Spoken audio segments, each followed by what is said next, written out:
dari Universitas Muhammadiyah Braw. Di video ini saya ingin sedikit menjelaskan mengenai sistem ekonomi di suatu negara. Negara yang saya pilih adalah negara Kanada, di mana negara Kanada ini memakai sistem ekonomi campur, yang dimana sistem ekonomi campur adalah suatu yang mencapai keseimbangan antara efisiensi alokasi sumber daya yang dicapai oleh pasar bebas dengan keadilan sosial yang diinginkan oleh pemerintah.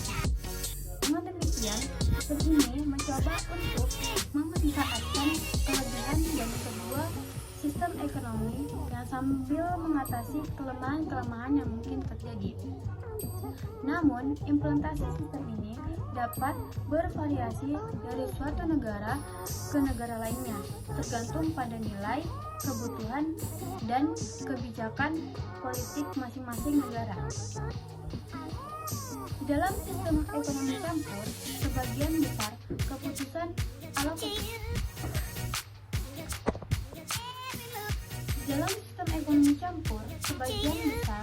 keputusan alokasi sumber daya dan produksi barang dan jasa diambil oleh pasar, yang didasarkan pada mekanisme penawaran dan permintaan serta kekuatan pasar. Namun, permintaan juga turut campur dalam beberapa aspek seperti mengatur sektor-sektor kunci, memberikan subsidi, menetapkan kebijakan pajak, mengatur harga, serta memberikan layanan publik seperti pendidikan dan kesehatan. Adapun sejarah tentang ekonomi Kanada. Sejarah ekonomi Kanada hingga tahun 1960 cenderung fokus pada sejarah ekonomi Kanada karena konflik politik, ekonomi, agama, dan militer yang terjadi dalam sejarah Kanada jauh lebih sedikit daripada di masyarakat lain. Para sarjana sejarah ekonomi Kanada pewaris tradisi yang berkembang di Eropa dan Amerika Serikat, tetapi kerangka studi yang berhasil ditempati sering gagal di Kanada. Sejarah ekonomi yang sangat mempengaruhi marxisme yang ada di Eropa tidak relevan dengan sebagai besar sejarah Kanada. Fokus pada kelas, wilayah, perkotaan, dan industri gagal mengatasi ekonomi, perdesaan, dan berbagai sumber daya di Kanada. Sebaliknya, studi sejarah ekonomi di Kanada ini sangat terfokus pada geografi ekonomi. Dan selama bertahun-tahun, aliran pemikiran ini yang dominan adalah tesis bahan pokok. Pemikiran ini juga tandas pada studi sumber daya alam. Pendekatan ini telah digunakan untuk mempelajari sejarah awal ekonomi di Eropa dengan menyatakan bahwa ekonomi Kanada selama ini berkembang melalui serangkaian eksploitasi bahan pokok yang dimana kemudian diekspor ke Eropa. Tesis bahan pokok sejak saat itu juga digunakan di luar Kanada seperti Australia dan banyak negara yang berkembang lainnya. Sebelum kedatangan bangsa Eropa, bangsa pertama yang kelak menjadi, Kanada memiliki jaringan perdagangan yang besar dan dinamis, seperti bulu, perawatan, barang-barang dekoratif, dan barang-barang lain sering diangkut ribuan kilometer, sebagian besar menggunakan kano melalui sungai dan danau di wilayah. Dan negara Kanada memiliki sistem ekonomi campur yang lebih mendekati ekonomi pasar dengan beberapa peraturan pemerintah.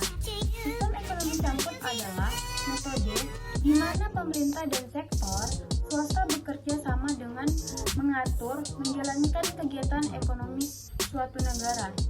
Ada beberapa penjelasan tentang sistem ekonomi campur. Yang pertama, pemerintah memiliki peran sebagai pemangku kebijakan yang dapat menginterpretasi kegiatan ekonomi masyarakat atau pelaku usaha. Yang kedua, pemerintah federal mengandalkan beberapa layanan dasar seperti layanan pos dan kontrol lalu lintas udara. Yang ketiga, keputusan pemerintah merupakan gabungan antara kepemilikan pemerintah dan swasta. Yang keempat, Kanada memiliki pasar bebas di mana tidak ada persaingan antara industri. Terus di sini ada juga penjelasan tentang ekonomi Kanada yang memiliki karakteristik, yaitu yang pertama, ekonomi Kanada sangat maju dan terglobalisasi. Yang kedua, Kanada merupakan salah satu negara perdagangan terbesar di dunia. Yang ketiga, industri terbesarnya adalah real estate, pertambangan, dan manufaktur. Yang keempat, Kanada memiliki cadangan minyak terbukti terbesar ketiga di dunia dan merupakan pengekspor minyak mentah tersebut.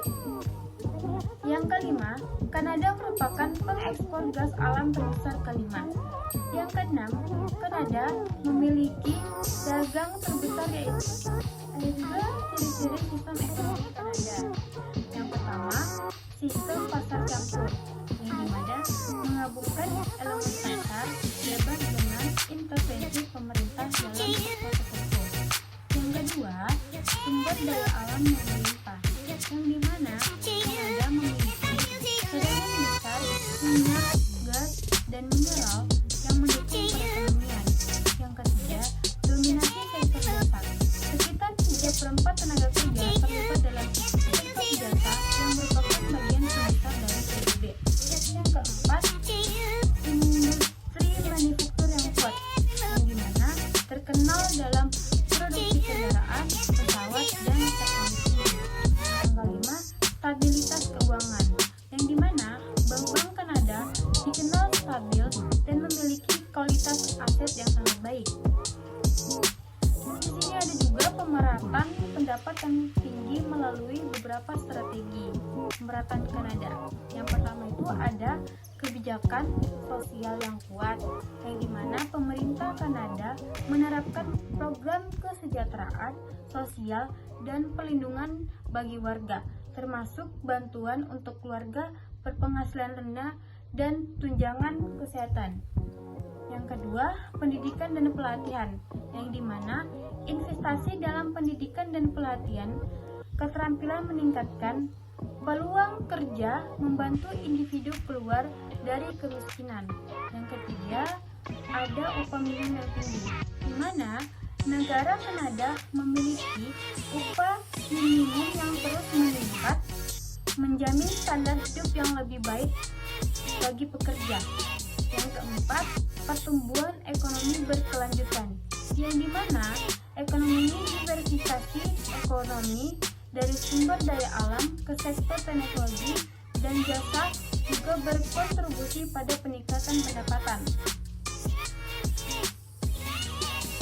Negara Kanada juga menghadapi tantangan seperti ketidaksetaraan ekonomi, perubahan iklim, dan ketegangan antara pengembangan sumber daya dan perlindungan lingkungan.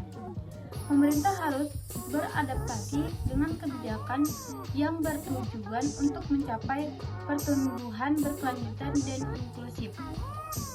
Kesimpulan dari yang kita ambil dari negara ekonomi campur Kanada adalah Kanada merupakan juga salah satu contoh ekonomi pasar campur yang berhasil dengan kombinasi antara kebijakan pasar bebas dan intervensi pemerintah. Sejarah panjangnya dari kolonialisasi hingga era modern telah membentuk struktur ekonomi yang kompleks dan beragam. Itu saja yang bisa saya jelaskan.